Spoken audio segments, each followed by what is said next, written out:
पिछले दिन 7 श्लोकों की व्याख्या किए थे और आज के उसके आगे जो है आगे के मंत्रों का जो है हम जो है वाचन और उसकी व्याख्या प्रस्तुत कर रहे हैं। यथा तस्मादस्वा अजायन्त एके चोभयादतः गावोह जग्गिरे तस्मात् जाता अजावयः। जब परम पुरुष विराट पुरुष की उत्पत्ति की गई तो उस विराट पुरुष से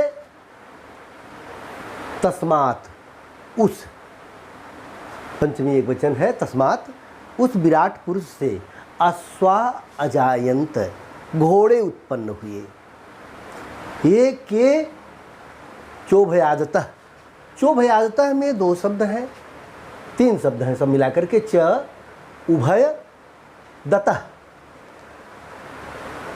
और च में अ है, आगे उ है, वो दोनों मिल करके गुण होता है, ओ हो गया। चोभयादतः, दोनों तरफ दांत वाले, दोनों ओर दांत वाले, अर्थात घोड़ा, गधा, गाय, ये पशु जिनमें नीचे और ऊपर दोनों तरफ दांत होते हैं वे उभयादतः हो गए। उस विराट पुरुष से दोनों ओर दांत वाले जीव उत्पन्न हुए। गावोह जग्गिरे तस्मात्, उससे गायें उत्पन्न हुई। तस्मात् जाता अजावयः, उससे, उसी विराट पुरुष से अजा आदि भेड़ बकरियां उत्पन्न हो। आगे आइए। तम यज्ञम बर्हिषि प्रोक्षन् पुरुषं जातमग्रतः, पुरुषं जातमग्रतः। अग्रतः जातम, पहले उत्पन्न हुए। तम यज्ञ पुरुषम, पहले उत्पन्न हुए उस यज्ञ पुरुष को, उस यज्ञ पुरुष को बर्हिषि प्रोक्षण, बर्हिषि अर्थात कुसा, कुसा पर रखकर प्रोक्षण, उसका जो है अभिषिंचन किया गया, अभिषेक किया गया। प्रोक्षण सीधे शब्दों में, सहज शब्दों में कहा जाए तो उसको पोंछ दिया गया, कुशों पर रख करके उसको पोंछ दिया गया। तेन देवा अयजंत साध्या ऋषयश्च ये, जो साध्य, जो ऋषि, जो देवता थे वे लोग उससे, यानी उस यज्ञ पुरुष से अयजंत, यज्ञ किए, उस यज्ञ पुरुष के माध्यम से यज्ञ संपन्न किए। यत् पुरुषं व्यदधुः कतिधा व्यकल्पयन्, यत्, जो, पुरुषम, यानी कि वह जो विराट पुरुष उत्पन्न हुआ, व्यदधुः, उसको अनेक संकल्पनाएं की गईं, अनेक संकल्प विकल्प हुए, उसके अनेक विभाग माने गए। कतिधा विकल्पयन, जब उसको बंटवारा किया गया, व्यदधु अर्थात बांटा गया, विभक्त किया गया, तो कतिधा, कतिधा माने कितने रूपों में, विकल्पयन कल्पना की गई, कितने रूपों में कल्पना की गई, अर्थात कितने रूपों में कल्पना की गई उसको बताया नहीं जा सकता, असंख्यतः रूपों में उसकी कल्पना की गई। उस यज्ञ पुरुष की जब उसको विभक्त किया गया तो उसको कितने रूपों में विभक्त किया गया, कहाँ कहाँ उसकी कल्पना की गई, वह जो है बताया जा रहा है। उसका मुंह क्या था, मुखम किम अस्य आसीत, अस्य मुखम किम आसीत, इसका मुंह क्या था। किम बाहु, बाहु, बाहें क्या थीं। ऊरु क्या थे, जंघे क्या थे। पादा ऊंचे थे, किनको पैर कहा गया। यानी कि उस परम पुरुष में जब उसका विभाजन करके देखा गया तो उसमें जो है कितने रूपों में कहाँ कहाँ उसके अवयव पाए गए शरीर के, कैसे कैसे हैं, उनकी क्या क्या परिकल्पनाएं की गई, क्या क्या विकल्प उसमें संकल्प उसमें बनाए जा रहे हैं, उसके मुंह कहाँ हैं, उसके पैर कहाँ हैं, उसके हाथ कहाँ हैं, इनके बारे में क्या कहा गया वह जो है परिभाषित किया जा रहा है। अब एकादश मंत्र में आए, ब्राह्मणोस्य मुखमासीद वाहु राजन्यः कृतः ऊरू तदस्य यद्वैस्यः पद्भ्यागुं शूद्रो अजायत। उस विराट पुरुष के जब पूर्वोक्त मंत्र में यह कह दिया गया कि उसके क्या मुख थे, क्या हाथ थे, क्या ऊर थे, क्या पैर थे, इस तरह से जो है प्रश्नात्मक कर दिया, तो अब इसमें उत्तरात्मक जो है यह मंत्र दिया गया, अस्य मुखम ब्राह्मण आसीत। इस विराट पुरुष का मुंह ब्राह्मण था, ब्राह्मण इसका मुंह हुआ। राजन्यः बाहु राजन्यः कृतः, बाहों से राजन्यः अर्थात क्षत्रियों की उत्पत्ति हुई, बाहों से क्षत्रियों की उत्पत्ति हुई। ऊरु तदस्य यद वैश्यः, जंघों से वैश्य की उत्पत्ति हुई। पद्भ्या गुं शूद्रो अजायत, और पैरों से, उस विराट पुरुष के पैरों से शूद्रों की उत्पत्ति हुई। इस प्रकार से चारों वर्णों की उत्पत्ति के बारे में यह श्लोक प्रशस्त करता है। चंद्रमा मनसो जातश्चक्षुः सूर्यो अजायत श्रोत्राद्वायुश्च प्राणश्च मुखादग्निरजायत।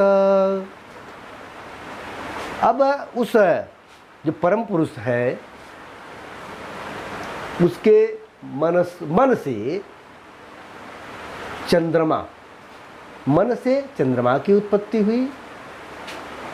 चक्षोः सूर्यो अजायत, आँखों से सूर्य उत्पन्न हुआ, मन से चंद्रमा उत्पन्न हुआ। जातः, जातः अर्थात उत्पन्न, मन से चंद्रमा, आँखों से सूर्य। श्रोत्रात्, कानों से। वायु प्राणश्च, वायुश्च प्राणश्च, कानों से वायु और प्राण। प्राण का मतलब होता है प्राणवायु, ऑक्सीजन, और वायु का मतलब है सामान्य वायु, यानी सभी प्रकार की वायु जो है कानों से उत्पन्न हुई। मुखात अग्नि अजायत, और मुंह से आग उत्पन्न हुई। अगले श्लोक में आवे, नाभ्या आसीदंतरिक्ष गुं शीर्षणो द्यौः समवर्तत पद्भ्या भूमिर्दिशः श्रोत्रात् तथा लोकान् अकल्पयन्। नाभ्या आसीत अंतरिक्षम, अंतरिक्ष गुण, अंतरिक्ष जो है आकाश, उस परम पुरुष के नाभि से आकाश की उत्पत्ति हुई। ये परिकल्पनाएं हो रही हैं, उत्पत्ति हो रही है, परिकल्पनाएं हो रही हैं। शीर्षौ द्यौः समवर्तत, द्यौः का तात्पर्य होता है द्युलोक अर्थात प्रकाश लोक। शीर्ष से, उस परम पुरुष के शीर्ष से, सिर से प्रकाश लोक, द्युलोक उत्पन्न हुआ। पद्भ्याम भूमिश, भूमि, पैरों से भूमि, धरती उत्पन्न हुई। दिशा श्रोत्रात्, कानों से दिशाएं उत्पन्न हुई, पूर्व पश्चिम उत्तर दक्षिण। तथा इसी प्रकार से लोकान अकल्पयन, इसी प्रकार से प्रत्येक लोक की कल्पना की गई। यत् पुरुषेण हविषा देवा यज्ञमतन्वत वसन्तोऽस्यासीद् आज्यं ग्रीष्म इदमः शरद्धविः। देवताओं ने जिस यज्ञ की परिकल्पना की, जो यज्ञ किया, वास्तव में वह यज्ञ नहीं था, वह एक सृष्टि का अनुक्रम चल रहा था। कैसे वर्णों की, कैसे पृथ्वी आकाश सूर्य चंद्रमा इनकी उत्पत्ति की जा रही थी, कैसे देवताओं की उत्पत्ति की जा रही थी, यही अनुक्रम था और यही सृष्टि का अनुक्रम ही वह यज्ञ था। तो जिसके द्वारा उस पुरुष से देवा यज्ञम अतन्वत, उस वहाँ पर जो है कोई आज्य पदार्थ नहीं था। जो हवन करने के लिए होता है, घी होता है और उसमें लकड़ी होती है और आहुति डालने के लिए जो होता है हवनीय पदार्थ होते हैं, वह नहीं था। तो वहाँ जो परम पुरुष था उसी को उस मानस यज्ञ में, कल्पित यज्ञ में, वह मन से कल्पना की जा रही थी यज्ञ, वह सृष्टि की यज्ञ थी, उसमें उसी पुरुष के को हवि समझ करके यज्ञ किया गया, यज्ञ संपादित किया गया, मानस यज्ञ किया गया। उस यज्ञ का वसंतो अस्य आसीत आज्यम, वसंत ऋतु जो था, वसंत ऋतु वह आज्य, आज्य अर्थात घृत, घृत जो आहुति दी जाने में घी होता है, वह वसंत था। ग्रीष्म इधम, गर्मी, ग्रीष्म ऋतु जो थी वह अग्नि थी। शरत हवि, और शरद ऋतु जो थी वह हवि पदार्थ था। यानी कि वहाँ न तो हवि पदार्थ था, न तो अग्नि थी और न तो घी था। यह जो है यज्ञ एक कल्पित था, वह सृष्टि का अनुक्रम था। उसमें जो है उस पुरुष को ही द्वारा जो है यज्ञ संपादित हुई और उस यज्ञ में बसंत ऋतु को घी, ग्रीष्म ऋतु को अग्नि और शरद ऋतु को हवि के रूप में कल्पित किया गया। सप्तास्यासन परिधयः त्रिसप्त समिधः कृताः, उस यज्ञ में अस्य सप्त परिधया, इसमें जो है 7 परिधियां थी। उस यज्ञ पुरुष को जब जो है उस यज्ञ में समर्पित किया गया, उसमें 7 परिधियां बनी, अर्थात 7 फेरे से उसको बांधा गया।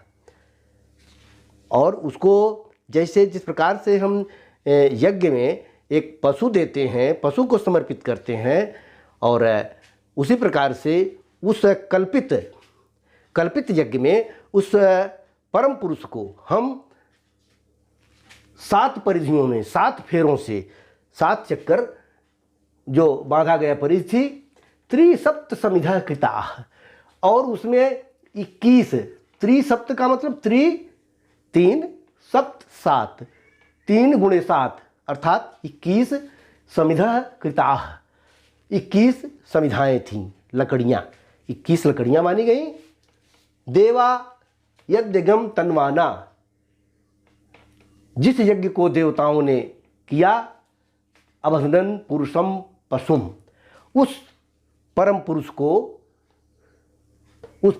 को उसी को पशु के रूप में अबधनन, यानी कि वह जो परम पुरुष था उसी को 7 परिधि में बांध करके उस यज्ञ में समर्पित किया गया। उस यज्ञ में समिधा के रूप में 21 समिधाएँ थीं और उससे देवताओं ने यज्ञ को संपादित। अब एतत् पर्यंत जो अब तक 15 मंत्रों में पढ़े गए, उसमें जो है छंद अनुष्टुप छंद थी। अब इसमें जो है ये त्रिष्टुप छंद का प्रयोग किया गया है। यज्ञेन यज्ञमयजन्त देवास्तानि धर्माणि प्रथमान्यासन् तेहनाकं महिमानः सचन्त यत्र पूर्वे साध्याः सन्ति देवाः। अब जो सृष्टि के अनुक्रम में जो देवताओं ने यज्ञ संचालित किया, जो यज्ञ कार्य किया, यानी कि उस परम पुरुष में सृष्टि की संकल्पना की, सृष्टि को देखा, उस यज्ञ पुरुष में ही सारी सृष्टि समाहित थी, उसका उन्होंने अध्ययन किया।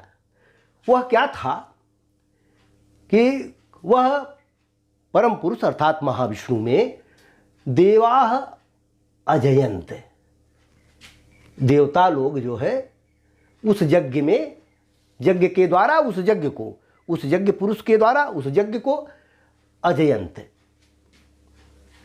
यजन किया, उस यज्ञ का आयोजन किया, यज्ञ पुरुष का यजन किया, उस महाविष्णु का पूजन किया। तानि धर्माणि प्रथमान्यासन्, यही जो है उस समय सृष्टि के अनुक्रम में पहला धार्मिक कार्य था। धर्माणि प्रथमानि आसन, प्रथम धार्मिक कार्य था। तेह नाकम महिमानः, उससे, नाक माने स्वर्ग, ह माने ही, निश्चय में वह, उससे निश्चित ही महिमानः, स्वर्ग में महिमा मंडित हुए। कौन? देवाः साध्याः महिमानः सन्ति, उस कार्य से अवश्यमेव स्वर्ग में देवता और साध्य लोग महिमा मंडित हुए। कौन? यत्र पूर्वे, जो पहले से देवता और साध्य लोग थे, वह जो है उसमें महिमा मंडित हुए, उस स्वर्ग में लाभान्वित हुए, स्वर्ग का आनंद लिए। और सचंत, सचंत जो है हमारे लिए है कि इस प्रकार से उस महाविष्णु का जो यजन करता है वह जो है उसी प्रकार से पद प्राप्त करता है, उसी प्रकार से स्वर्ग का लाभ वह भी लेता है, स्वर्ग में वह भी महिमा मंडित होगा। हम महाविष्णु का उसी प्रकार से पूजन करें, हम उसी प्रकार से ध्यान करें, उसी प्रकार से यज्ञ करें और हम भी महिमा मंडित होंगे। अब आज जो है यह पुरुष सूक्त संपन्न हुआ और नमः संस्कृताय।